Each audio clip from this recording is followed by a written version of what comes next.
and good evening, and welcome everyone to the Social Justice Hour of TYT Community. I am Stephen Buckley, your special guest host for this evening, and joining me as ever is Jeff Waldorf. We have Sean, and both from America, and from Canada this evening we have Nick, and we have Dan Spearin, who is host of the Truth Mashup. How are you guys? Good, thank you. Excellent, excellent. Pretty good. Okay, so let's get right to it with the stories. What do homosexuals, Charles Dickens, and Twitter have in common? Well, after every mass shooting in America, there's always some right-wing reaction. There's kind of stupid or nasty or just plain crazy reaction, mainly coming from the right wing. So to begin with, we have to have a look at Eric Erickson on Fox News. They were so stupid they decided to name him twice. His reaction to the shooting is that the whole reason it occurred was because of the war on masculinity. He said, for all the talk of the war on women, there's actually been a war on masculinity for a few decades, and more 20-something young men are getting lost and acting out while society tries to find something new to replace a tried and true. Society used to expect men to open doors, protect their families, and be champions of modesty and virtue, but chivalry is dead. Instead, men and women complementing each other, they're supposed to be perfectly equal, even if they're not. The hookup culture, instant gratification, and selfishness pervade our culture. So obviously he just thinks that men are becoming wimps these days, and women and men aren't equal, and all of that nonsense. The next reaction, blaming a different category of men. And this came from psychologist, I doubt her credentials after her next statement, psychologist Robbie Ludwig, who theorized that Roger's hatred of women was a result of homosexual impulses. And on Fox News she asked, is this somebody who was trying to fight against his homosexual impulses? Is he angry with women because they were taking men away from him? Because that was such an egregious statement, she did subsequently apologize on a Facebook post later on that day saying, in no way did I mean to indicate that being homosexual or having homosexual impulses is a cause for a killing spree. So before I go on to the next couple of reactions, what are your guys' thoughts on these two, on Eric Erickson and Robbie Ludwig saying that it's either homosexuals and basically men becoming wimps that caused the shooter, Isla Vista, to go on this rampage? Can I go first on this one? Go for it. Eric Erickson's whole point is just insanity. I mean, the fact that he's associating, in particular, he seems to not recognize that this notion of a hookup culture being supposedly less masculine, I don't exactly see how. If anything, it seems to me more like an assertion of hypermasculinity, and that's only in the very broadest sense of the term. As for the psychologist who blames all homosexuals, I gotta say, her tone when she says that, it's almost the exact same type of tone that Keith Abloh uses when he's talking about any sort of crap on Fox News. Like there's that sort of implied question part, and then it fluctuates just at the exact same moments. It's infuriating, and it seems to almost be like a deliberate nudge to the audience thing. Except unlike Abloh, she actually did go on later and say, no, I didn't mean all gay people. I'm sorry. So. Sean? In my opinion, the woman, the psychologist, is worse because she comes at it from a psychologist's point of view, and like she has, it looks like she's more credible than she actually is because she's saying really dumb things. Eric Erickson's an idiot, like, and really everybody who is speculating on why this guy did this is also an idiot because he says in his manifesto and clearly in his videos. His reasons behind the shooting, like, I don't understand like the randomly throwing gay people under the bus unless you're not randomly throwing gay people under the bus and you're trying to send out a different message. All right, Dan? Well, not to play the same card I always play on the show, but going back to the media, the problem of a lot of these things is you end up in a couple of situations outside of these tragedies, and actually.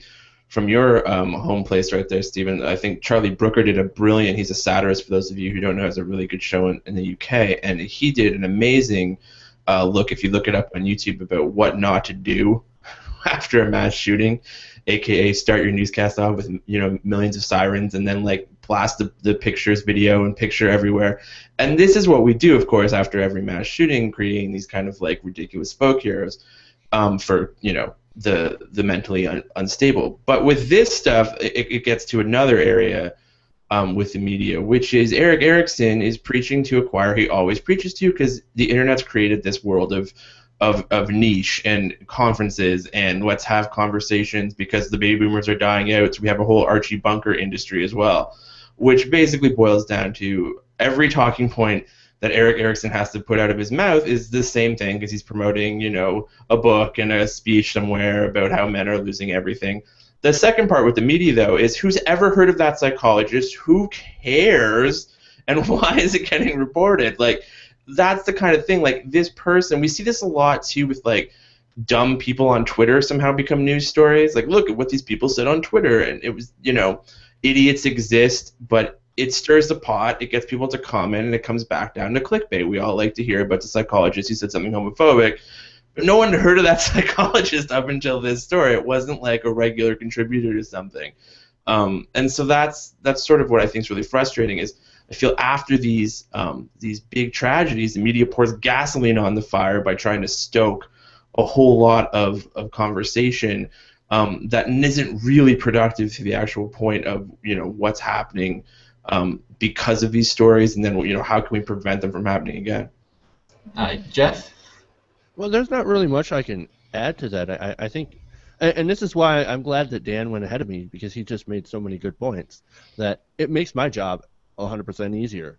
I mean, Eric Erickson, we obviously know he's an idiot, and he panders to a certain narrative, certain demographic. I mean, even Tucker Carlson, and this goes along the same line as what he's been doing on the show on Fox News that's Outnumbered, right?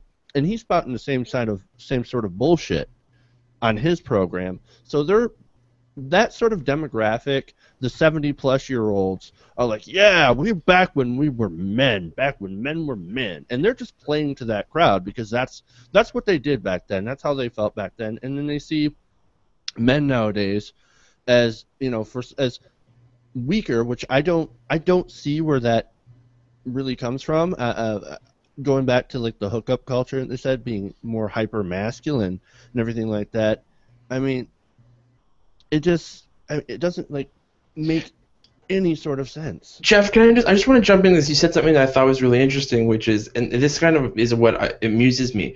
There seems to be like a genre now of old people that's just like, they're old people, what are you going to do? But what's funny is, I kind of referenced the industry of Archie Bunker, but the people that were of age of the guy playing Mike, the supposedly liberal son, they're the old people now, and we're still giving this kind of attitude of, well, they're older. That's how it was in their day. But that's got to stop. Like, old people now are not like from 1945, you know what I mean? Mm-hmm. So it's an interesting kind of like, as boomers become like the hippie kids in Woodstock are the old people. So that's what I think is really interesting. We've allowed this kind of like narrative of like, well, when you get old, you can just be racist and ignorant. And it's kind of like, you've lived long enough. You're allowed to be an asshole. That doesn't give you excuse to be a fucking asshole or a misogynist or a douchebag. Like, seriously. Yeah. I'd like to jump in briefly and touch on something Sean said about why the killer did it and everything. And both of the points. All the points in the discussion so far have been great, and the points of both of the articles we've examined so far are just they fall in place not only because, as Sean pointed out, we know why he did it, but we know when he did it what his position on sex was. His position on sex while even at the end was very misogynistic, he even writes in his manifesto that he thinks sex is the absolute root cause of everything that's wrong in the world, and he thinks he's not defective, that he's superior to other human beings because he hasn't gotten any sex, and he's almost trying to basically say, I don't need sex, and he even thinks that we should round women up and put them in concentration camps and watch them die because sex is evil and all this crap. So this whole notion that he's resisting homosexual impulses and that there's this culture, and it's not because in this sissy man culture that I think that Eric Erickson was pushing is just it's nothing could be further from the truth. He thinks sex is the root cause, and women in particular withholding and using sex are the root cause of all that's wrong in the world. That was his position when he went and did this stuff. Right. Yeah, that's absolutely right. And I just sort of kind of move on. We still have more media reaction we'll get on to in a second. But with Eric Erickson, with his statement, I also get the small sense that he's maybe a bit jealous of the current hookup culture because maybe he didn't get to hook up that much when he was a younger male. But moving on to even further reaction to the mass shooting in Isla Vista earlier this week, many took to Twitter, speaking of Twitter earlier, many took to Twitter to decry the misogyny that was used by the shooter in his videos by using the hashtag #YesOrWomen. However, this didn't go down well with some people. Fox News contributor Katie Pavlich said in reference to the hashtag, this issue is not about women, and I think it's kind of insulting for women to go on Twitter and to talk about how them getting hit on in a bar is equal to being shot in the street, because it's not. Yeah, that's a brilliant idea by Katie Pavlich. Let's criticise those who are trying to form a bit of solidarity on Twitter after the horrendous aftermath of the shooting. Let's go and criticise those people who are just trying to form a bit of community and get the message out about misogyny that still obviously exists in our culture. And then just a final reaction, or kind of stupid reaction by the media. It's a tried odds saying, guns don't kill people, etc., etc. The National Review online editors wrote in an op-ed, weapons are the instrument and not the cause. It is at this point something of a cliche, but it should perhaps be offered anyway. If someone is determined to kill a substantial number of people, he will almost certainly manage to do so. Of course, they're ignoring the fact that if they have a gun, it makes their task of killing people that much easier. During live coverage of the incident, so pretty much straight after the shooting had happened, Deborah Fayerick repeatedly moves the discussion away from the topic of firearm regulation. And in one instance, when another panelist on the show suggested, I think it's time that we have a discussion about legislation of some of the gun issues that we're having, Fayerick immediately interjected to cut him off and said, this is an ongoing conversation and it's one that's never going to be resolved. It's got to be about mental health and not firearms. Well, of course it's never going to be resolved if you don't talk about the firearms. It's people like her who are constantly trying to stop the conversation about gun control, and so there's never any gun control, so the problem will keep on persisting. But I mean, even in saying that, were I to draw up a list of things that, after a shooting, that people should start factoring in when you're creating policies, mental health, yes, that's a part of it. In this case, kind of misogyny against women, that's another part of it. But at the top of that list, I'd have gun control. I'd look at the thing that was actually used to kill people. And finally, Deborah's painful lack of intellect, didn't stop there. It's just trying to stop all conversation about gun legislation. In another segment on CNN later that day, she twice compared the shooter's manifesto, for want of a better word, which had been called by others as a toxic blend of misogyny and racism, and also a rambling manifesto. She compared it to Charles Dickinson's novel of David Copperfield, citing that she had a literature major. So apparently she really knows her literature and thinks that this garbage of a manifesto filled with absolute hate and evilness is on a par with Charles Dickens. It's ridiculous. So what are your guys' reactions to those two other pieces of media reaction to the shooter? Well, I mean, to be fair, the gun control argument, like, I know we're going to get more into that later, but to be fair, the guy did stab 3 people to death. So, like, he killed 3 people before he pulled the trigger in this specific case.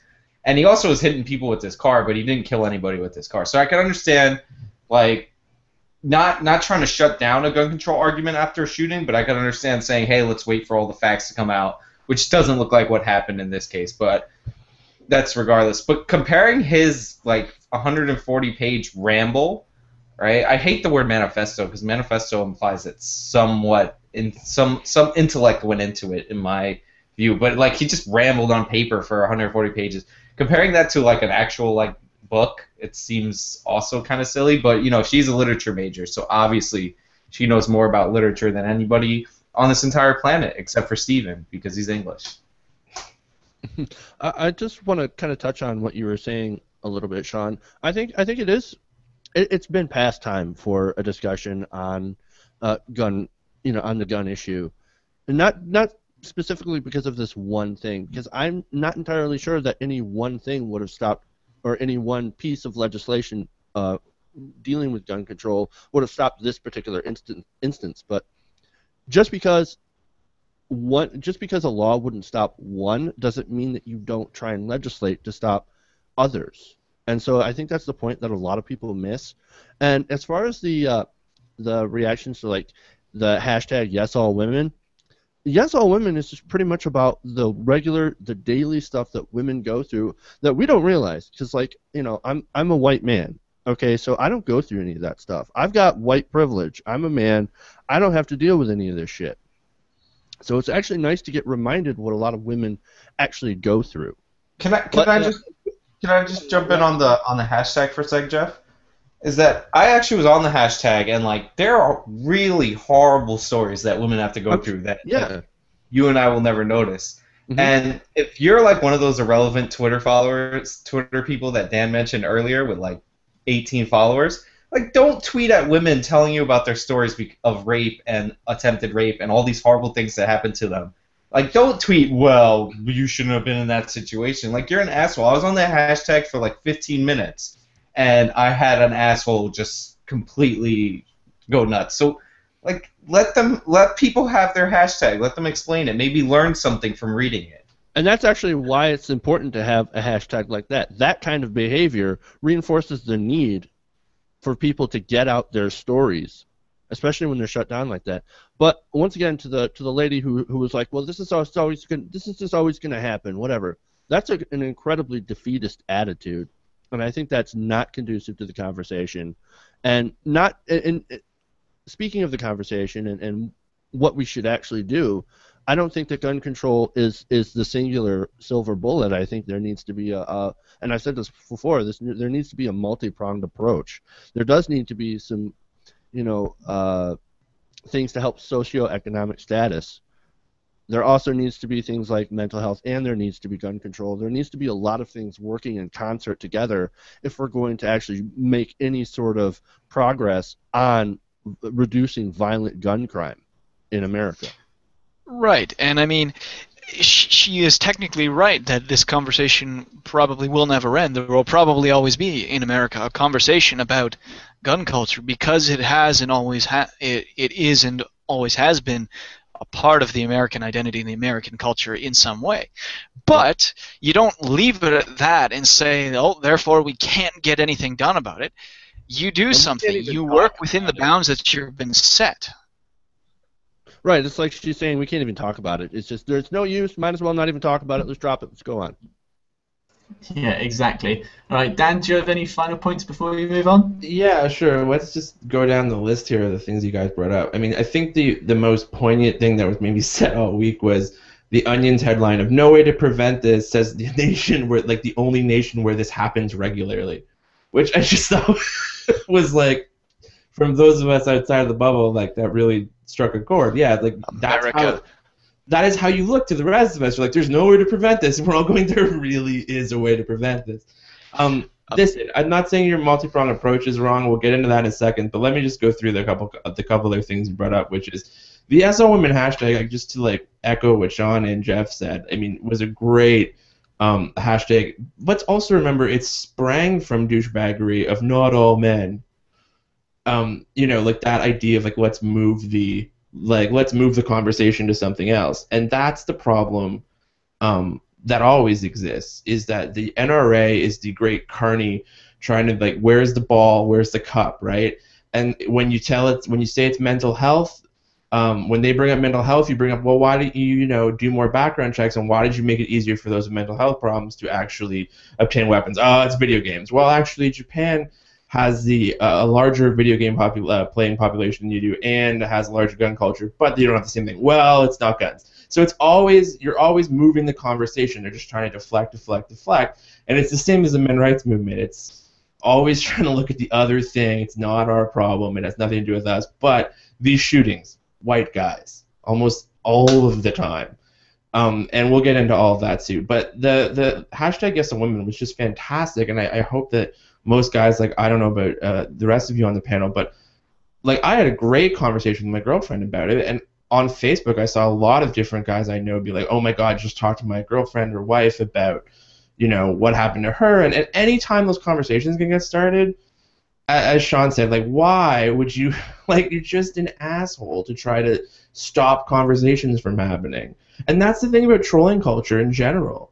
I don't understand. I don't even get why people come onto this that hate us and say, you're stupid. Like, why would you have a platform, get all of your dumb friends in you, click Google Hangout, and do your own Hangout. Like, welcome to the amazing world we live in. Why are you wasting your time yelling at us? It's beyond me. Yeah, those are brilliant points, and it's true that all conversation is good conversation. But moving on, all conversation is good conversation, apart from when it comes out of the mouth of Keith Abloh.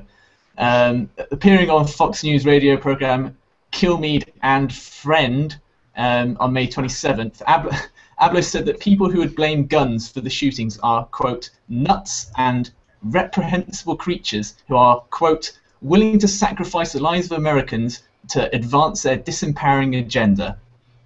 So, who are these nuts and reprehensible creatures that Keith Abloh thinks are trying to trample on his Second Amendment rights? Well, Jeff, if you cue up the video, this is the sort of person that Keith Abloh thinks is a reprehensible creature.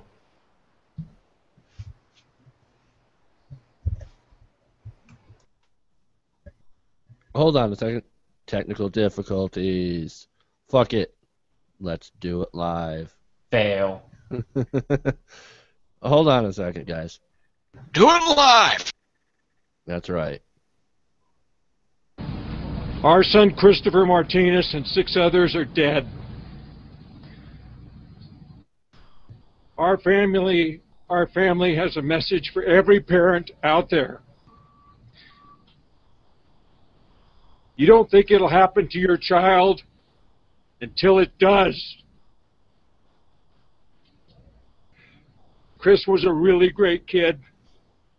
Ask anyone who knew him. His death has left our family lost and broken. Why did Chris die? Chris died because of craven, irresponsible politicians and the NRA. They talk about gun rights. What about Chris's right to live? When will this insanity stop? When will enough people say, stop this madness? We don't have to live like this. Too many have died. We should say to ourselves, not one more. Thank you. That's it. So Keith Abloh, the expert psychologist on Fox News, thinks that that man is a nut and a reprehensible creature. But I tell you what, Keith Abloh, you're a twat. You're an absolute moronic twat to think that that, heart-stricken father who's lost his son at the hands of yet another mass shooter is a nut. It's awful. And also the story here is that Fox News, they didn't show that entire interview of the father giving the speech of Richard Martinez. They clipped the video at 1 minute 8 seconds. So where they stopped it was where Martinez said, why did Chris die? Chris died because of craven, irresponsible politicians and the NRA. They talk about gun rights. What about Chris's right to live? So Fox News didn't want their audience to hear that. And you think to yourself, well, why did they cut that part out? Was it because they didn't want to upset their buddies at the NRA? Was it simply because they didn't want their audience thinking for themselves and thinking about, irresponsible gun legislation that's currently in place across America? Or was it simply because that they wanted to spend an extra 20 seconds talking about Benghazi in the next segment? So what do you guys think? Why was that Fox News' reason for cutting out that last part of the video? I think it's for the exact reason that you said it was. I mean, they'd argue it's technical difficulties, I'm sure. Just like the one of the Fox channels in one area conveniently had a commercial break right in the point of Cosmos where he's talking and explaining evolution, like a brief period, and that was an accident. So this definitely stinks of. We don't want you to hear him blaming, because when that man says those things, he sounds convincing, as in you can hear the passion, you can hear the actual pain in his voice, and it's things like that that I think tug on the heartstrings of people, even staunch gun rights advocates, enough to make them start to question things. And I think that's a threat to some of the, particularly the gun lobby. So. Yeah, Right. you know, that was a really, I mean, it's a very, very difficult video to watch. I mean, you can just, like you said, man, you can just, you can feel you can feel his pain. I mean, it's all over his face. And the people who, you know, say that, oh, he's just acting, he's just doing this for a political purpose, you're a fucking horrible person, and you should get off the internet. Well, just to jump in there, in further interviews, and I do advise everyone to see all of the interviews that Richard Martinez has done, because he's a brilliant speaker. He said in one of the interviews on CNN, he addressed that issue that you brought up, Jeff, of people saying, oh, he's acting, he's just doing it to get attention. And he said, look, why would I want to go through this for attention? Why would I want to lose my son for this sort of attention? No parent would want to have this sort of attention. So you're absolutely right. These nutters who are saying that, he's just doing it for a bit of TV, he wants his minute in the spotlight. Well, fuck them. He's a heart-stricken father. And the reason why Fox News doesn't want him on the air is because he's making completely valid points. Right. And you know, showing that emotion and stuff, I mean, you're right, Nick. It pulls at the heartstrings, man, and it makes you, I mean, it'd be so hard not to empathize with this guy. Like, especially if you have a family and everything, you can see that. And maybe Fox News, and maybe we're being a little too, I don't know, conspiratorial, like, oh, they're hiding it on purpose. Maybe, but maybe not. Maybe it's just more of they wanted to get on to Benghazi. I don't know. But then again, like, things at Fox News are quite calculated by, Roger Ailes, so. Right, and like, just one more, like, calling him, like, if this was a guy whose kid didn't die, just some random guy that they were putting on air, like, getting outraged, you could say, hey, he's trying to get publicity, because we do know that there are, and I'll call them tragedy vultures, who follow crisis around that are not connected to them. But he lost his kid, so he had to lose his kid, not feel this way on the inside, then decide to act like he feels that way. Like, that's insane. Like, anybody who says that this guy is acting is insane. He's obviously heart-stricken. And as far as Fox goes, like, I can understand time constraints of TV and all that, but you show the full clip in full context, and then you cut it out to re-show it in later segments. Like, we showed a smaller clip here than was actually present in the video, but we'll link to the full context of it if you want to see it. Like, that's what you're supposed to do as a news organization. And as far as, like, him, so he's not acting, he's not, like, obviously, like, he didn't pretend to lose his kid. Like, but you can also debate the merits of what he's proposing without attacking the person. Like, I don't understand this weird compulsion to say that he's a bad person and all that. You just make your counter arguments. Like, for instance, the 3 people that were stabbed to death in the same case. The fact that the Brady campaign rated California an A- for gun control. Like, so they already had most of the things that nationally we've been hearing about, like, extended background checks and all that stuff. This kid who was the shooter was a rich white kid who jumped through a lot of these hoops, even though he was mentally ill. So if you want to, like, close that makes sense. But, like, there are counter arguments to him without attacking him as a character or attacking his personal character. And I just don't understand why you would attack a victim's father's character. Well, I think I can answer that question for you, which is that in the political culture that we live in, this is how you become right. I mean, this is the way to win issues. You don't actually debate the issues. You prove that the other guy flies around in a jet, therefore global warming isn't real. And this is the cable news culture that we've developed, which is all about, basically character assassination. And that's why when you see groups like Occupy come along, they didn't want to have a leader, and then the media criticized them for not having those structures, but then if they had them, immediately this would happen. So it's about early on muddying up the issue. Well, yeah, okay, he's a heart-stricken father, but what's his real motivation? I mean, I saw people this week, we posted a video with that same video included on Monday, and I'm telling you, I don't think they have too many problems debating the other side of the issue. We got a lot of dislikes and commentary. And going back to the Fox News aspect, I don't think there's anything at play here except that, like, perhaps they didn't want to play that because they are Fox News. But, like, it's kind of silly to say they didn't play it because it was against their narrative, because the next 10 days, the last week of Fox News has been being pro-gun, right? So I don't think they're afraid to take down. I don't think the decorum of Fox News is afraid to go after, fathers or has afraid to have that point, because all they would do is turn the narrative on its head and say the exact opposite. Look what he's saying. He's just doing the emotion thing. Why? The other big talking point from this week was, why didn't the media cover the pro-gun parents from the last few shootings as much as this? And of course, I make the argument it's because they're backed by the NRA and the largest gun lobby, so it's a lot easier to pick the guy who has no affiliation and is just upset. But I mean, you're never gonna, you really aren't gonna stop those back and forth cable news debates. Right. Yeah, I it's. just Go ahead, wanna, Sean. Let me have a final point. Oh yeah, I just want to add like one more thing. Like the person, the victim of a crime, right? Like you're supposed to treat them with a level of decorum and like politeness and all that, even if you disagree with their solutions. Like one of the things that I hate about politics is that politicians will use victims, specifically child victims, to shove bad laws down our throat. Now, I'm not saying that what this guy's advocating for is wrong or whatever, but like I hate politicians who use tragedies to promote their own personal agenda.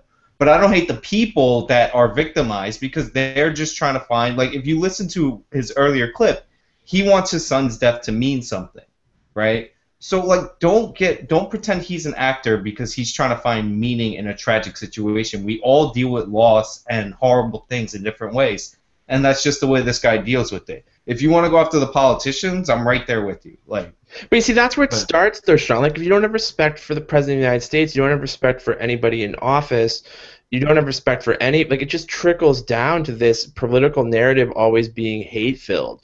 Like, it's no longer like, let's have a debate of ideas. It's Obama isn't from this country. And that's, I think, where things start. Like, you can't have a discourse anymore that's not about attack. Like, we've already seen all of the GOP try out this crazy theory of Hillary Clinton's head injury. Why? Because, well, she's going to be the next nominee possibly, so got to find something with her. Rove was on the talk shows this week. I don't know if her head's okay. Like, it's jumped off a cliff, and so anybody who enters the political arena is going to end up getting this sort of mudslinging. Yeah, I think that's a really good point to end it on. Oh, okay. Go on, Sean. Go on, Sean. Say your final point. I'll let you go. I was just gonna say, politicians who are in the public eye and that are supposed to be serving us, I think we give them too much respect in the media. The honorable president, the honorable, like, these guys are taking bribes from who knows where. Like, I think less disrespect for the politicians, more disrespect for the victims. Okay, I maybe partly agree with that. But moving on towards, politicians who don't reserve any degree of respect whatsoever. The day after the shooting in Isla Vista that left 7 people dead, a number of California residents received what would be deemed a poorly timed robocall from congressional Republican candidate Tony Strickland.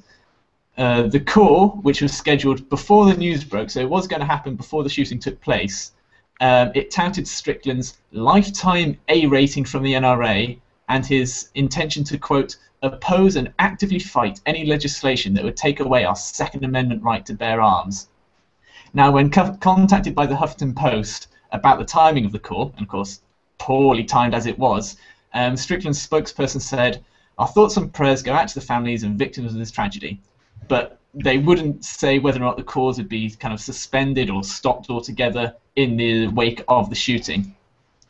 Now, sadly, of the Republicans aiming to succeed retiring Rep.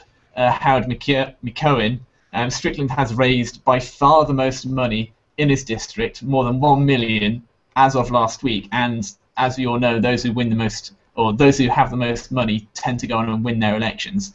But I mean, do you think this guy, should he receive as much flack as he has been taking for having this robocall, considering it was, already planned and it just happened to coincide with yet another mass shooting? Jeff? I think I'm willing to give him a pass on that part, because it was pretty poorly timed. It was planned out before this happened. Nonetheless, I still think that it's in poor taste. I mean, what sort of legislation, and this is what I want to ask, what legislation is trying to take away their Second Amendment right to bear arms? I hear Sean, play the crickets. Play the crickets. That's pretty much what you would hear. Okay, there is absolutely no law that will take away your Second Amendment right to bear arms. No laws have been proposed. The only laws that have been proposed are incredibly weak background checks, watered down to hardly be even effective.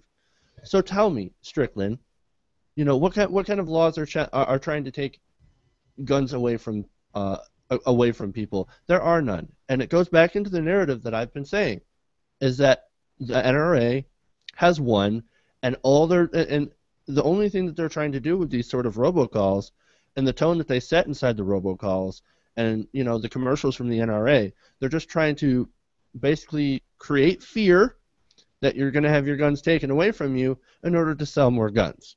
It's always about selling more guns.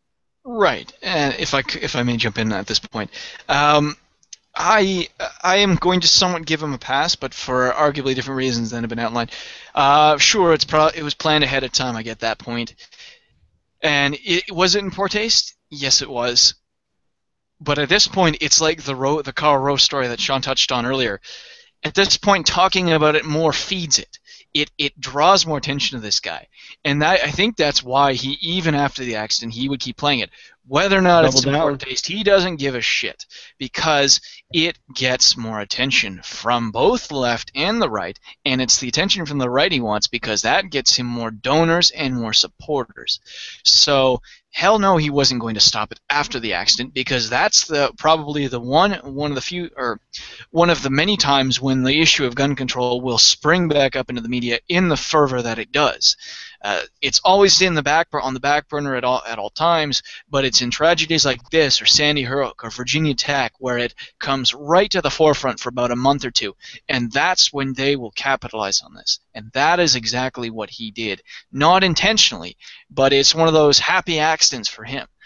So I say give him a pass in the sense that let the issue settle so that no one remembers this guy ever again.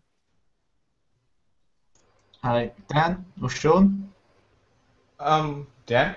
No, go ahead, Sean. Sorry. I was gonna say I actually give this guy a huge pass. He didn't plan it before, and there's no and for all we know, he had no idea. Like after he made the arrangements for the robocall, he had no idea it was gonna come out right after. Like so, I give him a pretty big pass on this. It's just a robocall. It's not like he had actual people in an office doing this. Like it's a robocall. They're annoying. I hang up on every robocall I get. But like it wasn't like there was no bad intent there. There was no intent to capitalize on a tragedy because he planned it when a tragedy wasn't going to happen. This is like if any of you have seen Bowling for Columbine, one of the things that Michael Moore, in my opinion, got a lot wrong in that movie is he said that the NRA goes to cities after a tragedy, right? But the cases that he used were like people who booked the center like a year in advance, so they had no idea that there would be a tragedy. So I think like you give this guy a pass on it. If he could have stopped it and he would and if he knew of it, thought of it in his head and stopped it, we would be celebrating the guy, but he probably didn't even realize until after he started getting the complaints. I think the larger point of this, though, is what they're advocating the other 364 days of the year, which is why these things, happen. And that's where I think that I don't mind him getting flack, because last Tuesday it's not news. It's not a news cycle because it's not a news cycle, and that's unfortunate. But these are the guys who are taking money, and this is what drives me nuts about this conversation, is that for some reason, especially with a lot of liberals who also are members of the NRA, or like the few left that are, is that this idea that they're not all sort of these like Joe the plumber type guys, which I know we're going to get into the literal man later, but these people look at this idea of they're coming after our guns or whatever, and they're getting manipulated by a giant corporate-run lobby, much like the Tea Party situation. And we always look at the Tea Party as wackos, but the NRA is the exact same thing. And that's what's really frustrating about when you look at all of these examples of this shooting isn't just a one-time shooting. We went back earlier, and somebody mentioned like, well, there was some stabbing going on. Right, but it's not just this one thing. It's a mountain of evidence in America, which is happening nowhere else at the same scale. It's a gun problem. It's not just one gun. It's not just the background checks don't work. It's that there's a gun culture at play. And I think that that's what gets forgotten in the larger picture. So yes, this guy, did he mean it? Did he not mean it? It doesn't matter, because 364 days of a year he's advocating for it. And it reminds me of when America had a debate on healthcare and the GOP before the election, and there's almost a weird smidgen of creepy respect you have for people that stick by their stupid ideas even after something horrible shows them to be wrong. And I'll never forget Ron Paul, the question was asked about healthcare. It's like, so is the guy just supposed to die? And Ron Paul's like, yep. And that's what it is. It's like, oh, okay, great. Yeah, that's a total mistake. The crowd cheered, and he said no, that they should be taken care of by their charities and all that bull. Right, But which they won't. say- That's not a misconstruction. That is exactly what happened. He went, and you know what? At least he had the conviction to say, I don't really care. Yeah, Dan, you actually raised a good. Sorry, I just want to briefly jump in. History lesson time. Dan, you raised actually a very good point about that this is just piles and piles of amount of evidence. And the big thing is, this evidence, kind of like if you look at, let's go sciencey for a second, evolution, this goes back a long time. This goes back hundreds of years. This goes back to even the 19th century, even the late 18th century. There have been a rash of cases in America. Like I wikied about a year ago, I looked up school shootings in American history. There's hundreds in the 19th century of teachers who pulled a gun out and shot a student, or a kid in a class had a gun brought and was playing with it, and it went off and killed somebody, or shot his teacher, or shot an ex-girlfriend or boyfriend, or the list just goes on. This is a constant thing. It's been going on well before Columbine. This has been a recurring theme.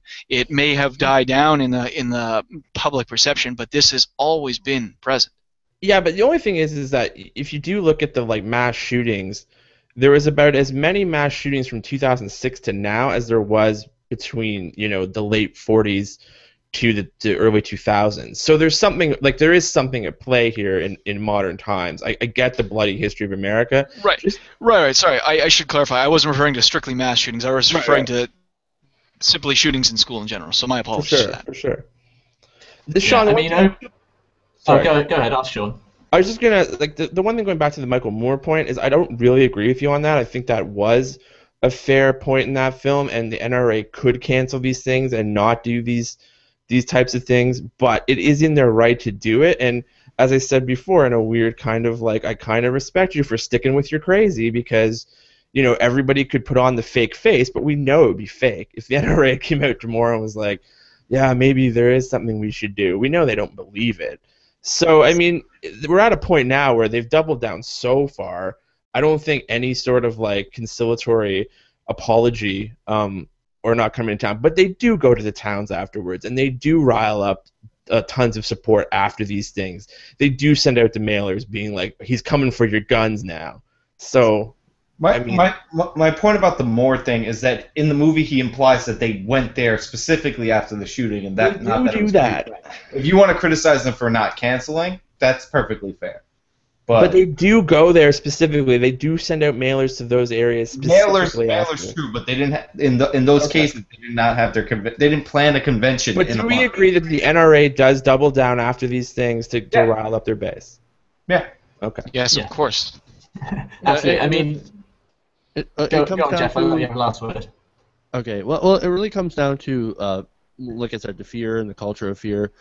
Here in America, especially as of late, we have a huge rash of, and there are some good reasons for this, the NSA being one of them, of anti-government paranoia.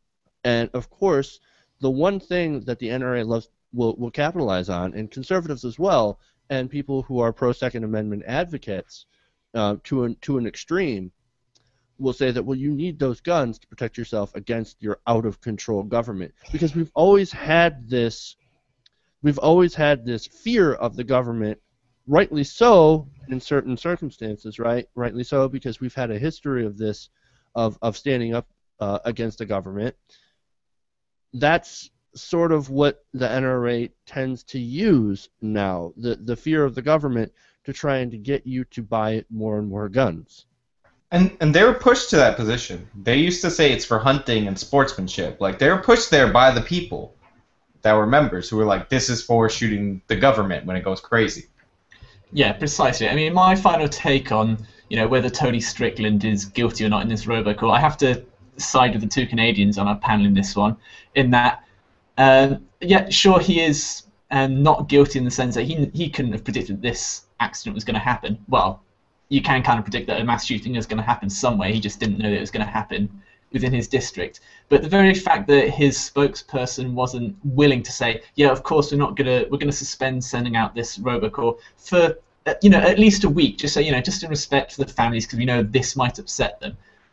I doubt they will, because they're still going to raise money off this issue because of all the points that you guys have said, and so I have to give him just only a very slight pass on this issue.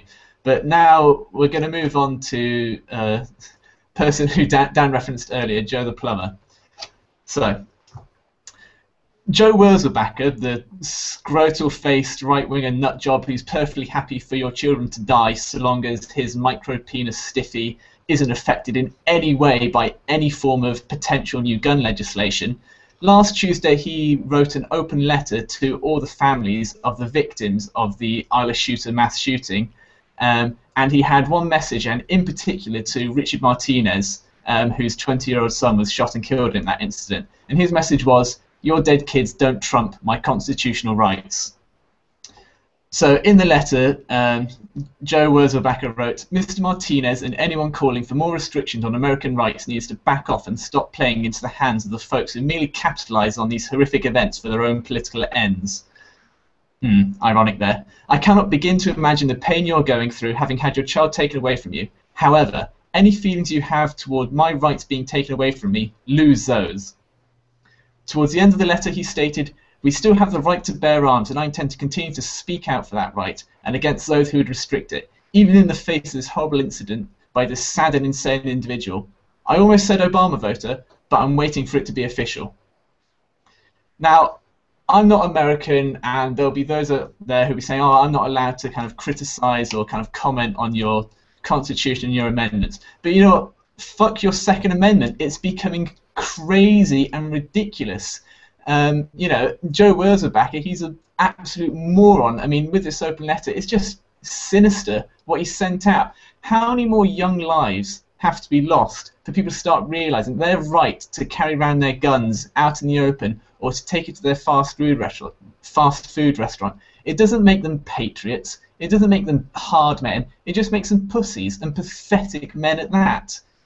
Every day in America, there are roughly about 86 lives that are lost due to a gun crime. Now, if you times that by 365 every day of the year, that's over 30,000 families that are affected by gun violence in America, and that's a ludicrous amount. And the entire gun culture that has created all of these deaths, for everyone outside of America, it's just sickening. Kind of to be proud of your gun culture is just insane. It's nothing to be proud of at all.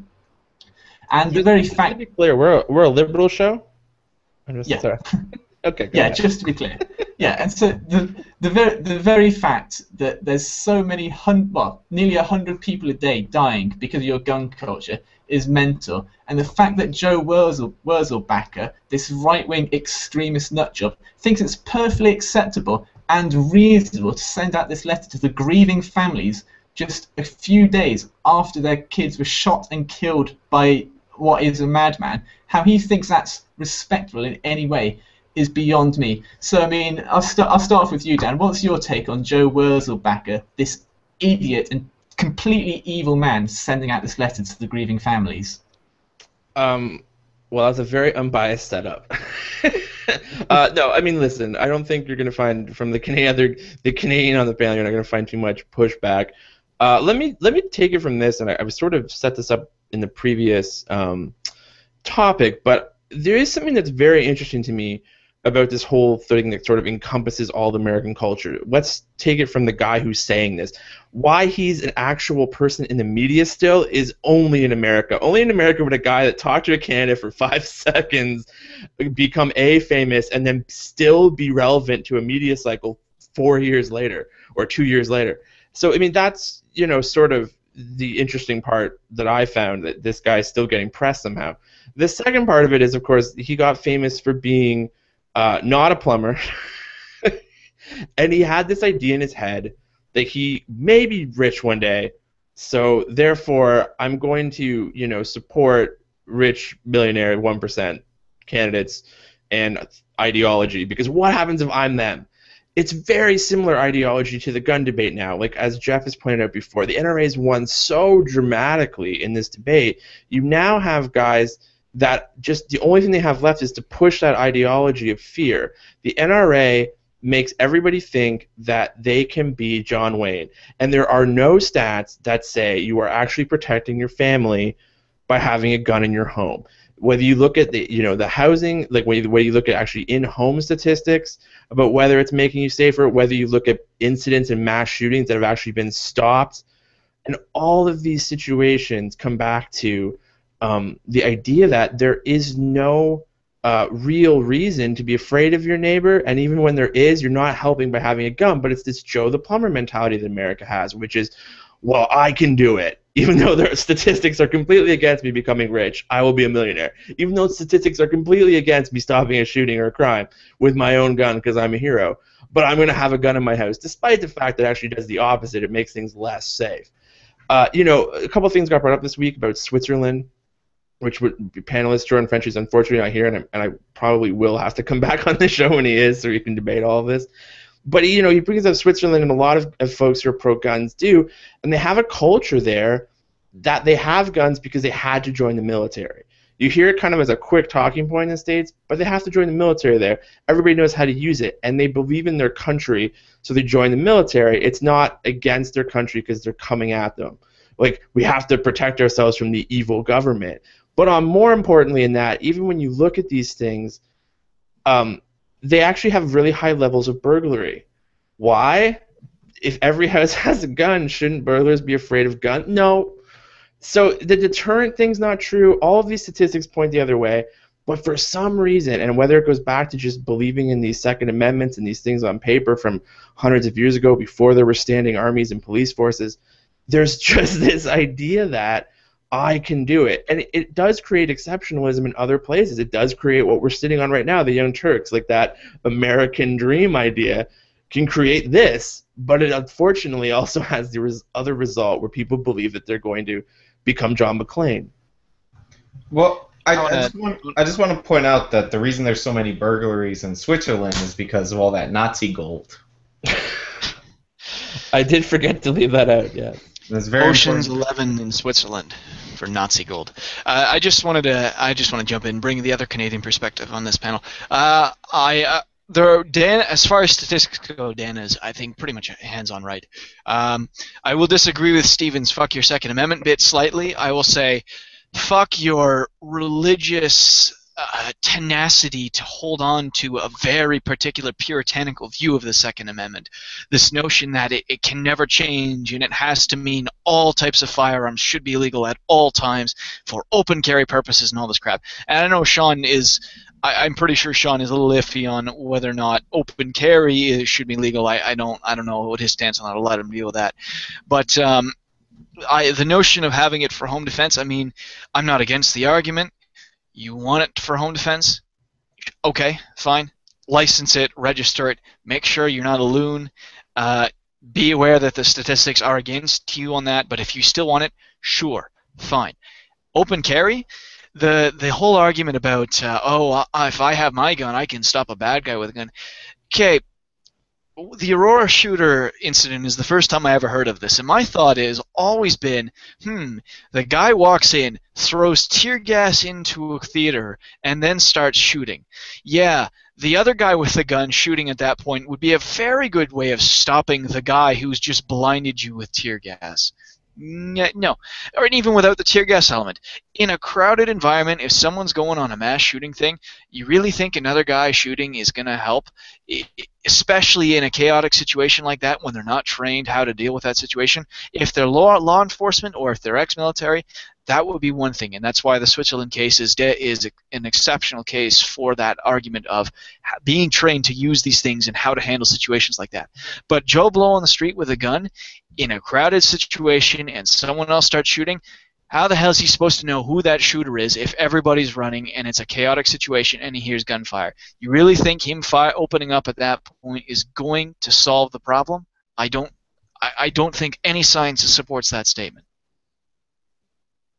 Well, I mean, to get to, I just want to address one thing on Steven's point that may be kind of irrelevant. Is this is really the First Amendment run amok because he wrote an open letter to somebody's family, and that's free speech, which unfortunately is used by idiots. And to get back into why Joe the Plumber is famous, he's famous because somebody implied when John McCain mentioned him that he was a not real person. So then it was like, yeah, here he is. He's real. And for some reason, that 2007, 2008 campaign moment is enough to launch him into relevance. Like, why are you even listening to this guy? Amen. When does he ever do any plumbing? Like, I've never heard of him. I just assumed he was a right-wing comedian like Larry the Cable Guy. No, he was a real plumber. But then somebody... He wasn't a real plumber, though. He had, like, his dad's business... like part of his dad's business or something like that. He wasn't even an actual plumber. He didn't even have his plumbing license at that point. But basically, he's famous because John McCain mentioned him as Joe the Plumber, and that sounds like the made-up person that every politician makes. You know, Susie from Oklahoma, who's a single mom who started a textile company. Like, so somebody said that guy's a liar. Or implied that McCain was a liar, and now this guy is famous and relevant somehow. So that isn't only an America story, but like, don't write a letter to the victims' families. Like, don't tell them that your dead kids don't outweigh my rights. You could argue with the politicians. That's perfectly fair if they try and pass a law that you don't like and you feel that they're taking advantage of the tragedy. But don't tell victims how to feel ever. It's a bad idea, and you shouldn't do it. But let's call out the left here, and all of us on this panel as well, just for, since we're being fair, in that these are media stories, not because the right so much. I would argue it's a lot to do with the left, because we love to share these things back and forth and go, look how stupid this guy is, and can you believe Joe the Plumber said this? And it's my liberal Twitter friends and my liberal Facebook friends that are sharing these kinds of stories and using the clickbait. I don't know how many right-wingers are like, yes, Joe the Plumber is completely my guy. Like, I think, they're probably embarrassed a little bit of him. And so, like, let's kind of be fair in that these things work the First Amendment rights because we also love to hit the piñatas of stupid on the left. Well, I'd be embarrassed to have, Joe the Plumber as my guy because, once again, he's not a plumber. Two, he's a union man. Yes, he's a union man, works at GM now. I bet you didn't. I bet that's just delicious irony right there. That's just some commie propaganda, Jeff. No, I'm pretty sure it is commie Nazi liberal socialist propaganda. But to go back to Stephen, I'm not sure you really told us how you really feel. But no, I mean, anyway, to go to. I'm sorry, to go to Switzerland, right? Because I know, like Dan, you like to bring up Switzerland. I think another reason that you don't see the sort of mass shootings you have in Switzerland, and it's something that we lack here, is that the Swiss actually do respect their weapons, right? They have a certain respect for the lethality of a gun. They don't see it as a normal tool. They see it as it's a weapon. It's dangerous. It is made to kill people. We need to give it a certain level of respect. That respect is not here in America. We do not have respect for these guns. We say, like, oh, it's just a tool. It's just like a hammer or a baseball bat. I could just go and swing it around and it'll be all right. Just recently, one of the stories of a guy who was doing drugs. He was doing some cocaine and drinking some beers. Decided to bring out his AK-47, and his kid got a hold of it and shot his grandpa. That's the kind of thing that says, well, maybe we don't respect guns. And yes, drugs were a part of that. I'm not going to discount that. But there are numerous stories like that where their drugs are not involved, and you still have a kid grabbing a hold of a gun, or somebody grabbing a hold of a gun, or a gun discharging, because we don't have respect for guns. Maybe we should include in our gun culture a respect for what a weapon can actually do and to treat it accordingly. That would go a long way. Before our guns. You know, I wouldn't go that far. I was talking to my producer on our show, Vince, and he said something that made me laugh about the Switzerland thing. And the only reason why I bring the Switzerland thing up is because it is one of the #1 talking points for gun folk in terms of how many weapons Switzerland has. And of course, 9 times out of 10, they don't bring up the second part of that, which is, oh yeah, they also have to have military service. And Vince says to me, that might be the solution to everything. Sorry, America, back to mandatory military service, and you'd solve a whole lot of things in a hurry. Want to go to Iraq? What, everyone has to go? No, maybe not. And the gun situation too, right? Where you're all of a sudden going, oh, this is how you use a gun. Oh, this is what death looks like. Vince said to me he wanted to come on the show tonight if the gun thing came up, because he's like, I lived through a civil war in Sri Lanka. Like, I saw someone's skull. Like this is I think that people in America think it's fun. Like you said, they don't respect maybe guns. We also in North America don't respect death, I think, as much because we don't see it. America's never really had a war. They fought in a bunch, but they never had it on their own turf since the Civil War, right? In our lifetime, all of the wars are fought elsewhere. Same with Canada. Right. And let me add just something to that. Is that our military service, like I said, since we don't want to have drafts anymore, 1% of our population is involved off in war, and the rest of us are just sitting on our couch eating fucking chips. While it goes on. I mean, we're still in Afghanistan. The other thing that's really interesting.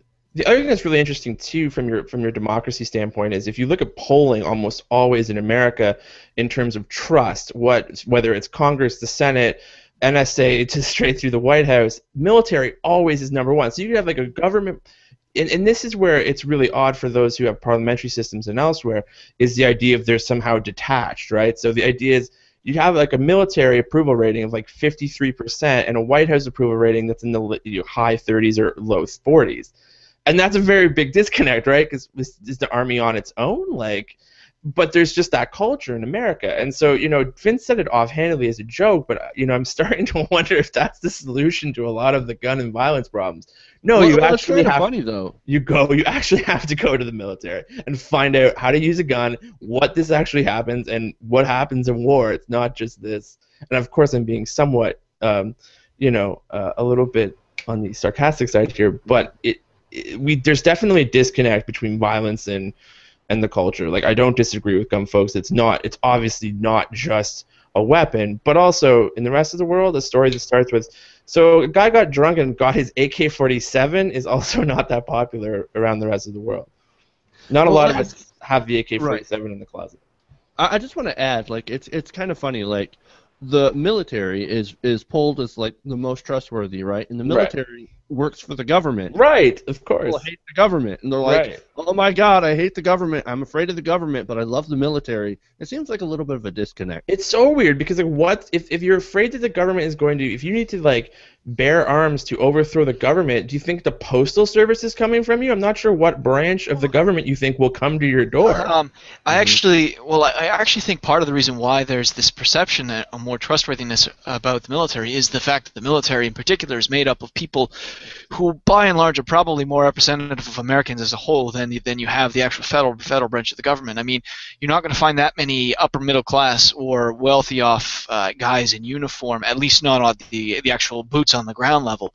I think there's a perception that these guys are working class people like us, therefore they're a little more trustworthy. It's like what the Republicans wish they could appeal to, that kind of wish we could actually, in the political campaigns they wish they could appeal to the working class, otherwise they don't give a shit. And of course, I think that's the perception. And nobody wants to be a dick in a poll and say screw the military, right? Obviously when America's constantly fighting a war. But I do think if you ask the guy on the street when you go to the States, or obviously you guys live there, but when you talk to Americans about the military, there is that a deeper reverence and a disconnect between I don't trust my government, but I trust my military. And that We have that up here too. I'm a history major. My degree is in military history. That's what I've been studying for years. You can see it constantly. Most of my department, as do I, have a great respect for people who are willing to suit up, and not for the people who lash out. Like, for example, in Canada, we back in the Somalia expedition in '93, I think it was, we had our airborne battalion was disbanded after two soldiers tricked a Somali kid who had been looting their supplies and brutally tortured him and had displayed a Confederate flag. We were livid about that. But the thing about us here is, while we have a very big reverence for service, we are almost anti-standing army. We have been ever since our country came into inception. Right. There's been this perception that military service and the citizen soldiers fine, but a standing army, we're very iffy on that, and it still carries through now. Whereas the state seems to have moved beyond the citizen soldier's perspective to extreme reverence for a standing army. But I think there is still that sense that they are citizen soldiers. They're just full-time citizen soldiers, and I think that has had a huge impact, which I know when you think about it, that obviously it would be the military deploying against the regular citizens, but to them, the regular citizens are also the military. So I don't know. I almost get the feeling that if there's something like this would happen, it would be this pseudo-military force that comes in and takes your guns and stuff, and it's the military would be on the side of the citizens and be like, no, stop government. But yeah. Oh yeah, the Obama Stapo. Yeah, but Yeah. it's a real, just to finish off that whole point is it's definitely part of the culture, it's a very pro military idea, and I mean we saw this in talking about Canada, but I think we saw that in a lot of places in the world where we don't talk about this enough, and it's a whole other topic, so I'll keep it brief, but that is trickling down in the last 30 years to our police forces. And that's what gets really scary. It's like we're militarizing the cops in a huge way. There's a little place outside Toronto here called Durham. They bought a tank, like a legitimate, like straight off from Afghanistan. It's an armored vehicle, but it came from the Afghanistan war. And I mean, there's no reason like this place would ever need. And when they got asked, they're like, "Well, we have drug problems." Like, I'm not sure. Are Transformers doing drugs in your neighborhood? I'm not sure what's happening, but I think maybe the people with the purchasing power within that department has a drug problem. They thought, tank, we'll buy a tank. It will solve all our problems. It's the drug thing is actually a plot. The real reason is Godzilla. It would be so. No, I'm pretty sure it's like, I wonder if we could get away with buying a fucking tank. Well, actually, that would be cool. But it goes back we actually have I just wanted to briefly say we actually have a couple tanks in London. Here, my city, London, Ontario. Admittedly, one of them is an old Sherman that's basically just a monument now in our central park. But we also have a bunch of factories, and we're also a garrison town for two different units, and we have factories here that produce Stryker APCs for the Americans. But no, we have a couple vehicles sitting around in various lots and stuff, but never the frickin' police force. The police force does not own those things. We have to move on because we spent way too long talking about guns now. I want to talk about something other than basically people shooting each other. Just let me say one more thing. Okay, final thing, Dan. Is to tie it all together with the Joe the Plumber idea, is that we allow these things to happen because there's just true fear of everybody, and at the end of the day, no matter what it is, well, I don't care if the police have tanks because I've got a gun and I can stop everything. It's that mentality. It's the Joe the Plumber, like that I am different than the rest of the population in statistics, and that's the real core of, I think, a lot of the issues that you have. Yeah, I mean, that's the really good story. I mean, my own story is that Joe Wurzelbacher, Joe the Plumber, scrotal-faced moron, whatever you want to call him, he's a truly idiotic and callous man. He's idiotic in all of his sport of gun rights, and he's callous not only in just not caring about other people's lives, but he's callous in sending out this letter to the grieving families just a couple of days after they've lost their children. It's a truly heinous act for someone to do. Wait a week, wait a month if you just feel the absolute need to send out a letter like this. But he's a truly evil man in my opinion, and I don't want to talk about him ever again. But we're going to move on. And we're going to talk about the most miserable place in the world. But there is some good news, so don't get too kind of upset about it. So last year, Gallup polling, they found that the majority of people in the world experienced positive emotions. Of course, some countries and regions experienced kind of more positive emotions than others. According to John Clifton, who's the managing director of the World Gallup Polling Organization, a person's financial situation is one of the 5 factors of well-being or affecting well-being, and far from a conclusive happiness indicator. 9 of the most content countries had estimated GDPs of less than $15,000 per capita. In Lithuania, for example, the 3rd most miserable country, GDP per capita was over $22,000. Whereas on the other hand, Nicaragua, the 3rd most content country, only had a GDP of $4,500. So just to give you a breakdown of the top 10 countries that were deemed the most happiness, starting at number 1 and going down to number 10, you have Paraguay, Venezuela, Panama, Costa Rica, Colombia, Kuwait, Guatemala, the Philippines, Honduras, and Switzerland. So only one kind of traditionally Western nation there at the top. And Clifton went on to explain that the dominant presence of Latin American countries within that top 10 list does have a cultural explanation. He says that residents of Latin America tend to have strong communities and spend a great deal of time with their families. There's a similar phenomenon in the US, where one of the biggest drivers of well-being is time spent with family members. So what about the most miserable place in the world? Going from number 10 down to number 1, the most miserable place in the world, we have Azerbaijan, Armenia, Belarus, Georgia, Bosnia and Herzegovina, Yemen, Montenegro, Serbia, Iraq, and Syria. So Syria was deemed the most miserable place in the world, and there are some obvious reasons for that. But 3 other interesting stats. The largest increase between 2011 and 2012 in terms of happiness was Singapore, that saw an increase in overall happiness, as this poll called it, of 24%. The largest decrease between 2011 and 2012 was in Syria, that saw a 14% drop in its overall population happiness. And just to put things in perspective, the US and the UK were ranked 25th and 26th out of all of the countries that were asked. And just to give you an idea of the methodology, they were based on telephone and face-to-face interviews, and there are about 1,000 adults in each country that are asked, aged between 15 and older, and it was conducted in 143 countries.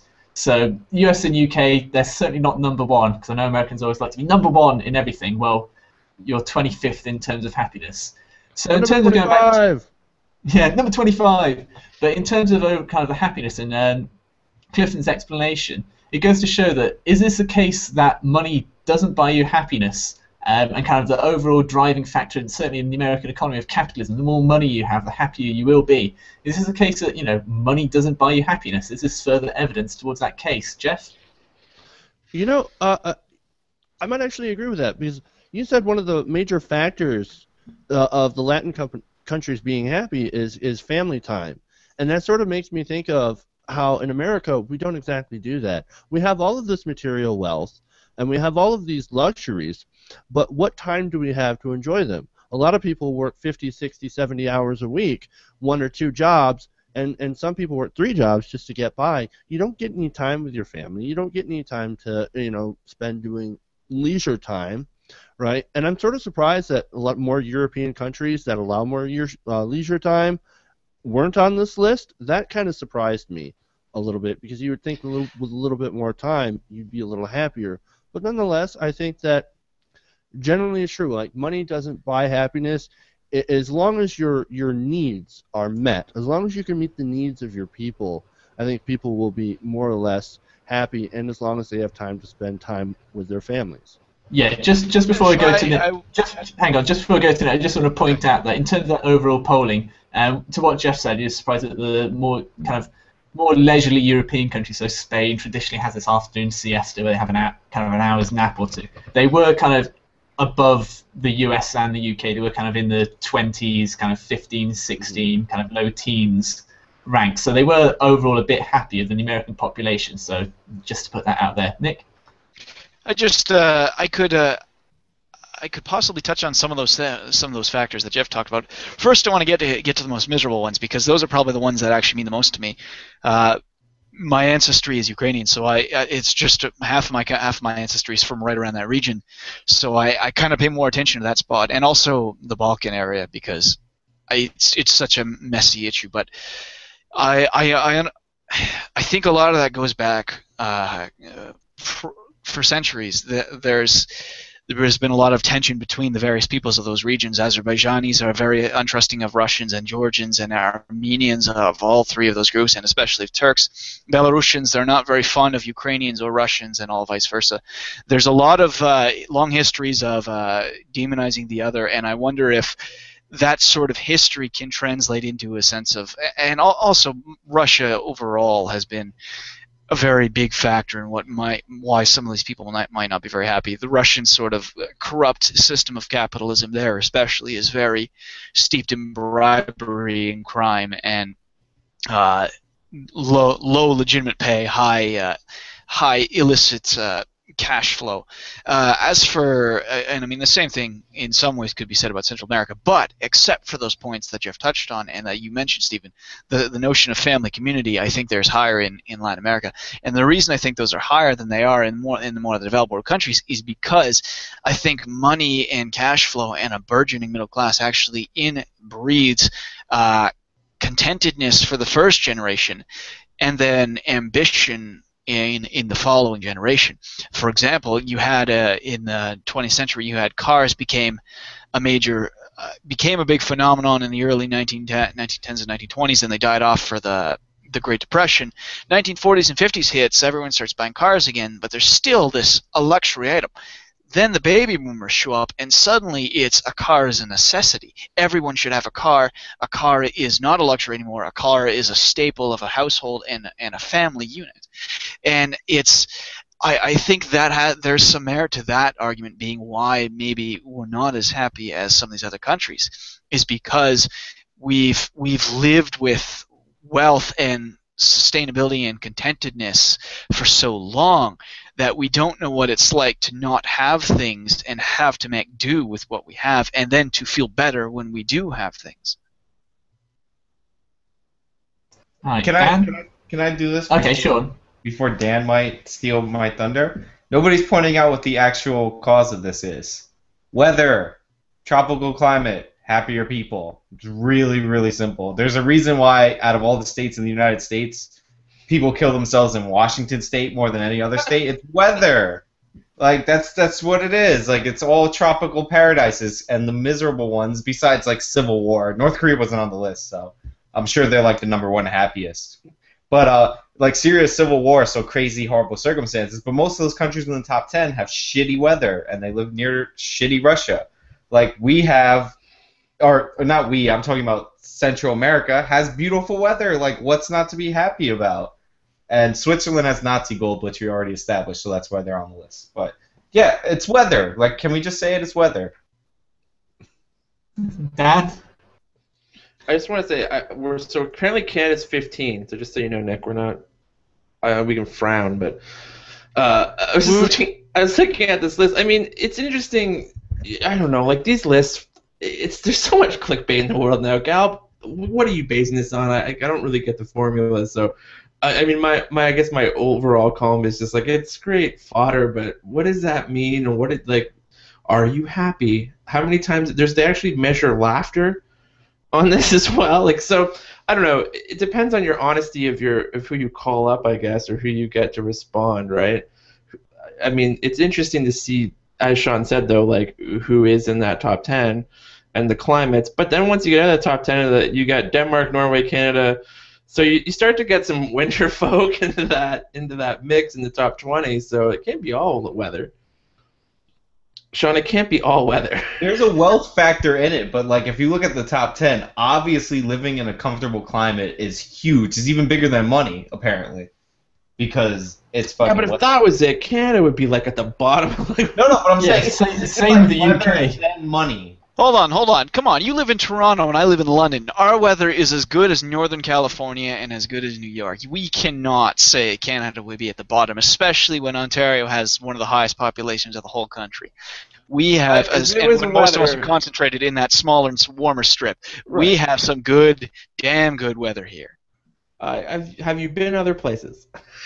I'm just saying. I mean, I don't know. I don't want to get into that. I was being semi-tongue-in-cheek with the fact that Canadians are constantly complaining about the weather. But, yeah, I mean, you know, the ice storm that I went through in Toronto this year makes me want to question you for the rest of the show. But nevertheless, the whole thing with this is, like, it's great. Everybody likes to talk about it. But I definitely think that if there's, like, a real concrete conversation to be had, it is work and versus wealth. And one of the things that Nick brought that I thought was really interesting was it's so true if we want to talk about our North American culture, and I'm sure this expands to most Western countries, is the idea of what is classified as need.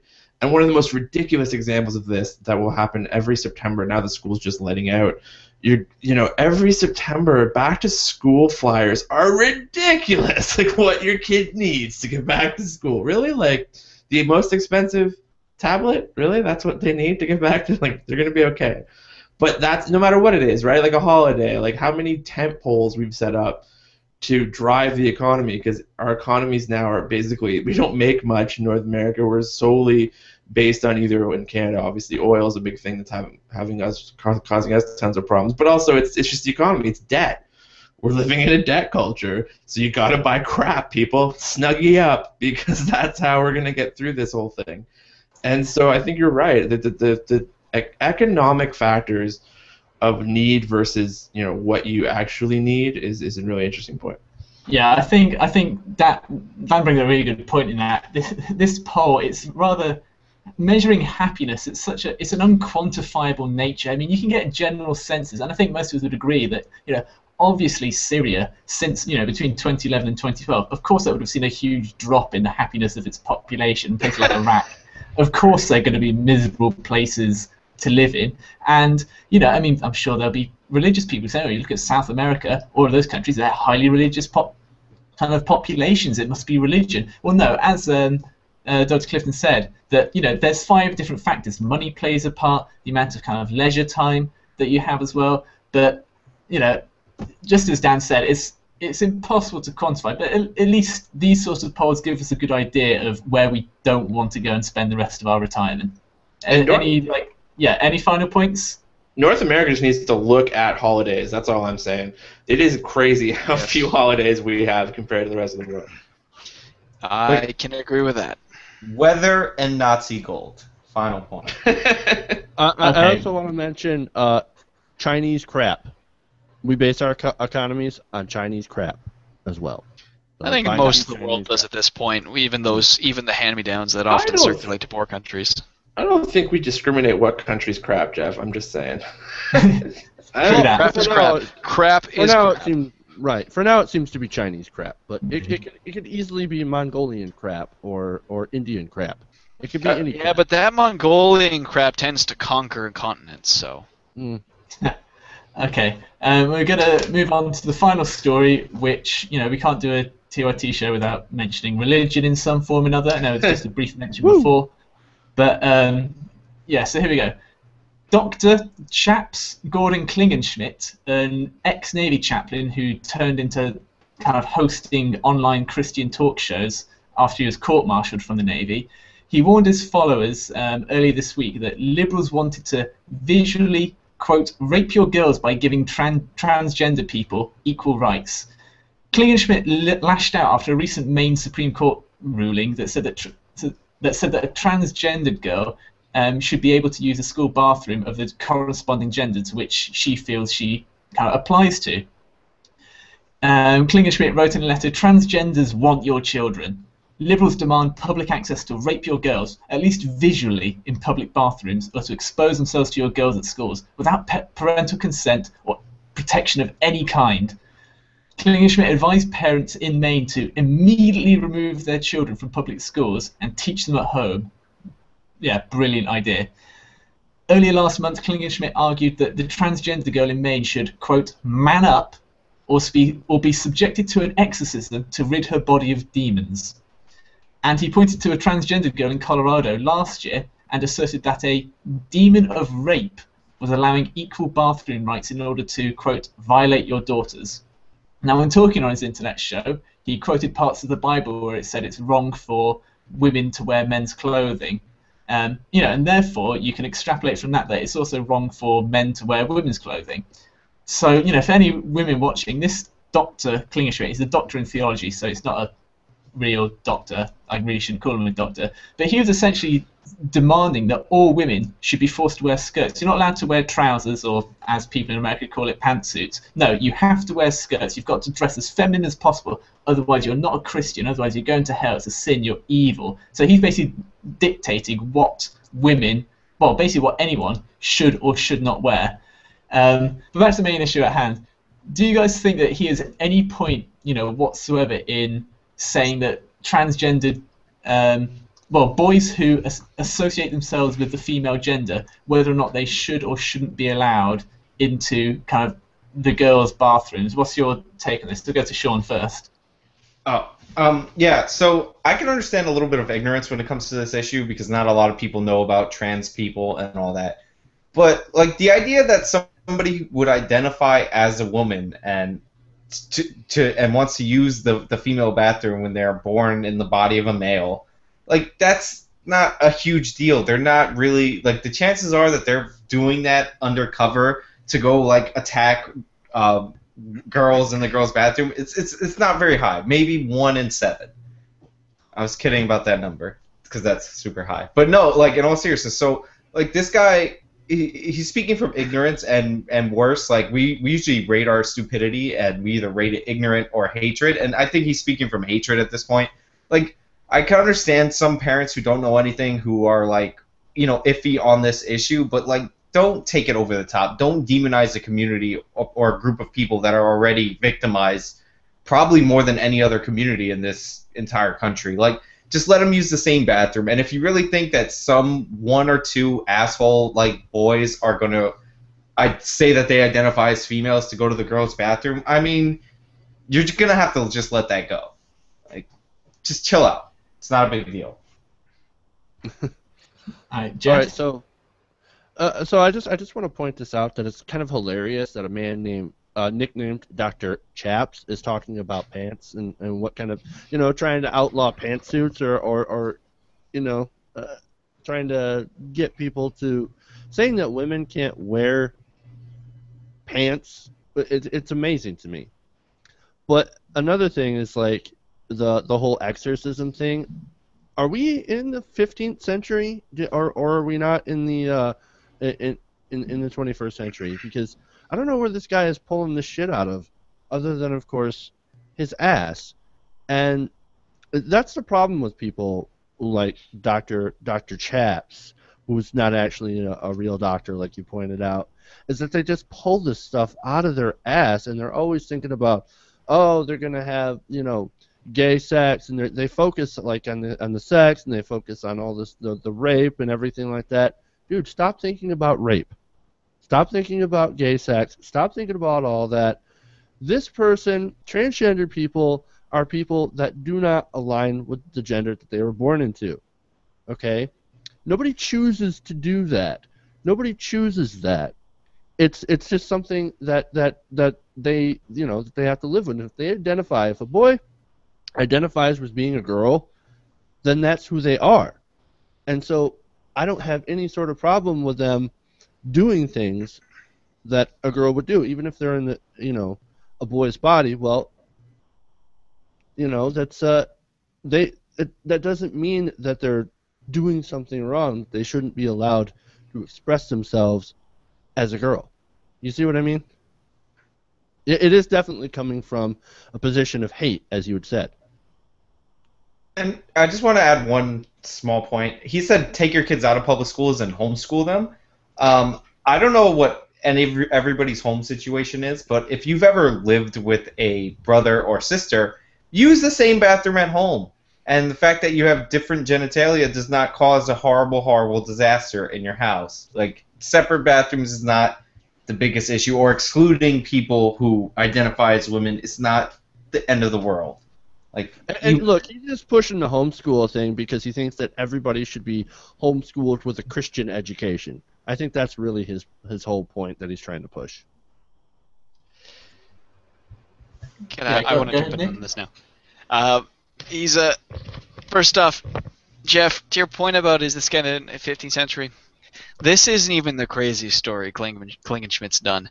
He did one where he's commenting. This is like Kyle Kalinske did one about one of these like months ago, where Klingenschmidt's taking a Madonna song from the 90s and arguing that it's advocating for, I think it was demonic possession, and he's reading off these lyrics, and it's the weirdest freaking thing you've ever seen. I recommend you check it out. This guy is a complete loon in virtually every subject.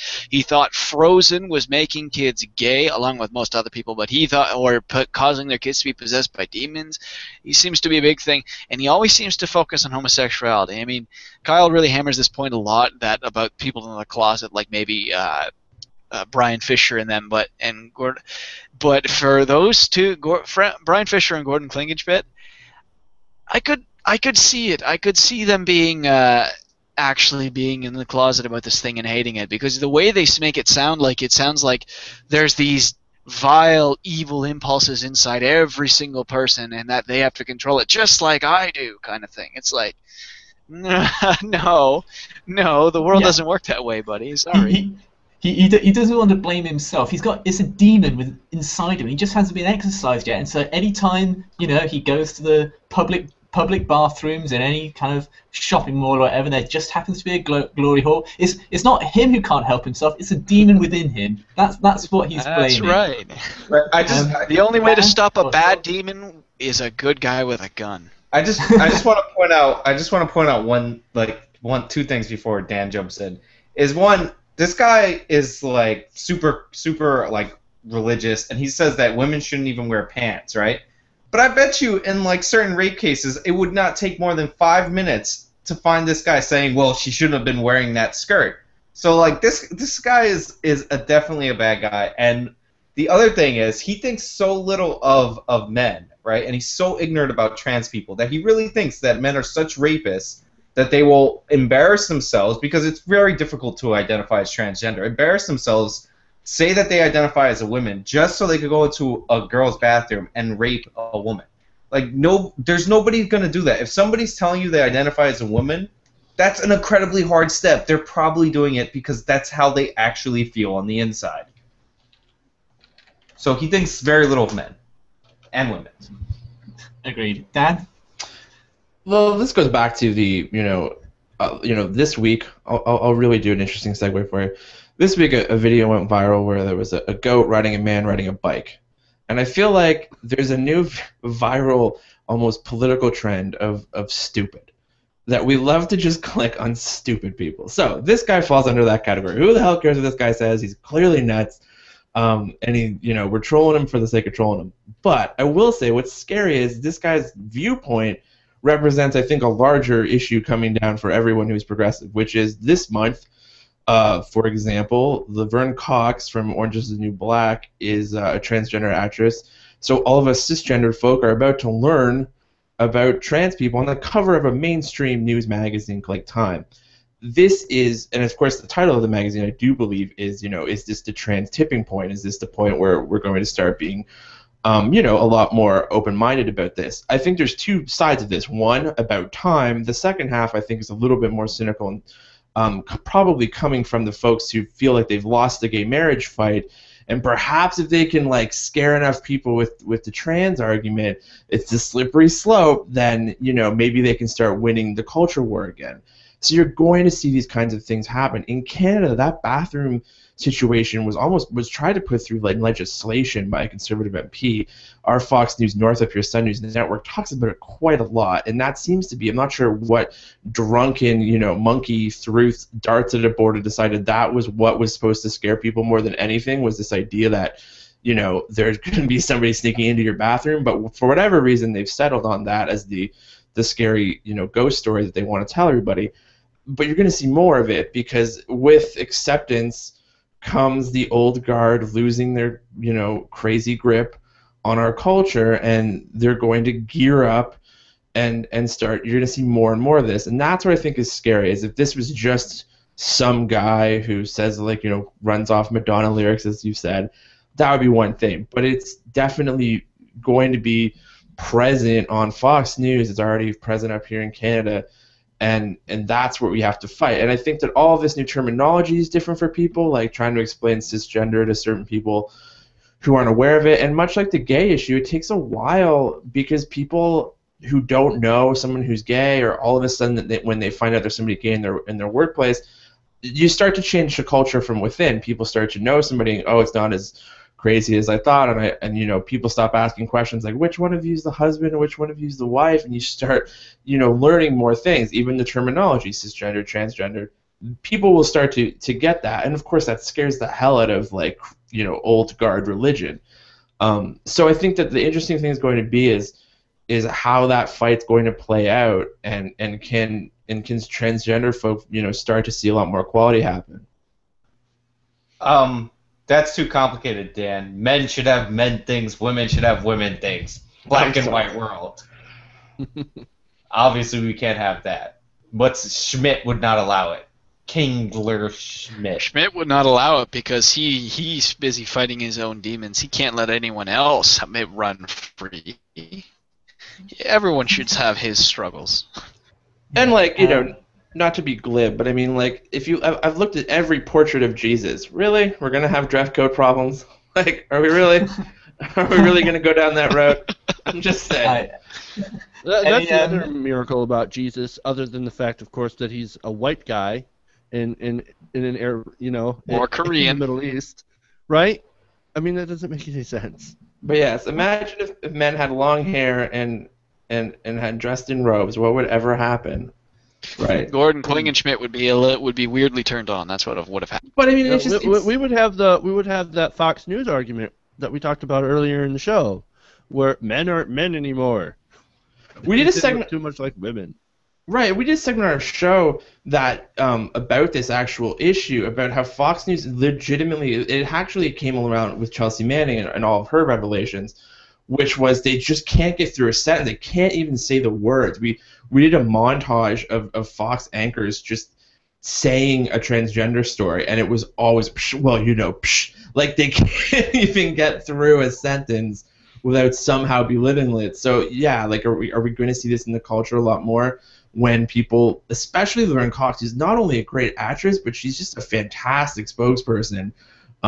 You know, and you know, Ellen Page, I'm glad presented with her with an award this year. And just honestly, like if you have time, listen to her speak on the issues, because it's fabulous. And you're going to have these situations. You're gonna have a fight on your hands. There's no way. Like there's no freedom that's ever been won without a fight, and it's going to be a cultural war. Like, and by the way, Fox News host, that Fox News host that you're referencing, that was like doing the Bradley transitioning to Chelsea Manning story, where he specifically says, I won't call him Chelsea Manning because that's not like a legitimate thing. Like they don't even go that hard on gay people anymore. Like they'll have guests do that, but they don't have hosts do that, and that was totally over the top. And I look forward to the day when that's unacceptable. Yeah, I was gonna say that's the thing, right? It's like those guys, and that's when they really show their true colors, because there's two types of people, right? There's people that accept people for who they are, and there's people that know that they have to because they're out in public. And Fox News is definitely the latter. Wherever the line we've drawn in society, they stand on it like begrudgingly and go, fine, we'll talk about it. You know, behind closed doors, the way they talk about transgender people is the same way they talk about gay people. Like, it's just, you know, we're on television and we know that this will get us in trouble. And I'm hoping, as Sean just said, that's where I'd love society to get, where if you say something like that, I'm not recognizing it, you end up with 100 phone calls, and you know, you end up having to leave your job, a la the Firefox guy, because that's what should happen. Yeah, Hate should not be tolerated.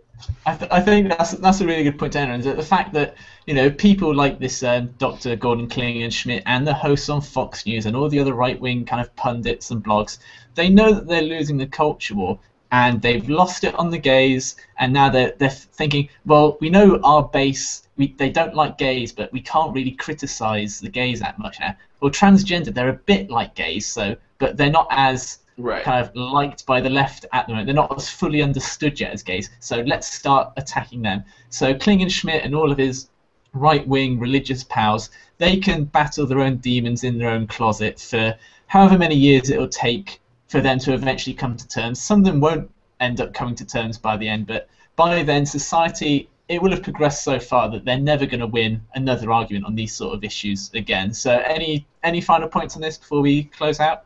Just to say, like, what you brought up there, it's, just to continue that just for a second, is you saw the same thing happen with Mexican Americans. You saw, like, it was literally like there wasn't a lot of spokespeople. Their organizations were not as strong as media presence as somebody like the NAACP. And so you saw that happen in the last decade, like where Lou Dobbs on his regular CNN primetime 6 o'clock dinner time show was constantly railing against a group of people, and then finally we took him out to the fringes more and more and more as the years progressed, because culture started to go, this taking our jobs thing's a little bit insane. But that's what we did. We didn't have the same.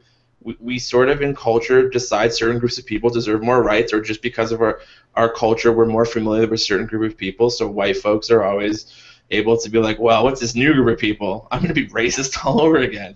And so that's what's really unfortunate, but I think that's what people really need to look at. Who are these folks on our mainstream television networks that are getting away with obviously being prejudiced towards people? And maybe we should think twice about, maybe they're prejudiced against other folks too. They just are very good at PR. Right. And my final thought is, sure, the Sentinels seem like a good idea now, but eventually they'll turn on us. And Nazi gold, right? And Nazi gold. And Okay, obviously Nazi gold. okay. Let's just round out this evening. I'd like to thank all of our panelists: Dan Spearin from The Truth Mashup, Nick, also from Canada, Sean from New York, and Jeff from Michigan, the usual TYT host, and I have been Stephen Buckley, living in the UK. You should all follow us on Twitter at TYT Community, and you can see all of our lower thirds with their own personal Twitter accounts, like our Facebook page, TYT Community, TYT Nation. If you want to get on the panel, send an email to Jeff. What's your email? Jeff W at tytnetwork.com. So send him an email if you want to be on the panel, or just drop us a message on our Facebook page. Shout out to our Patreon supporters who help make the show happen, get Jeff his nice fancy green screen and better effects, and help us do the show, and so on and so forth. And I think that's it. So it's goodbye from me, and I think it's goodbye from everyone else. All right, and by the way, one shout out. I just want to let our audience know where you can find Dan Spearin, of course, on Truth Mashup. It's youtube.com/cynically-tested. So go there to watch Dan do some great videos, and of course he does a live stream Sunday nights. And thanks again for being in our show, Dan. We really appreciate it. Like always, guys, I love it. Thanks for letting me spew my Canadian your commie agenda. Our crazy frozen Canadians communism. are taking over. Yeah. Anyway. Yeah, now right, there's two. We're multiple. Right? They multiply. But thank you guys for watching the live stream, of course. For all you watching at home and for all you watching the clips, thank you so much. And we will see you next week. Goodbye.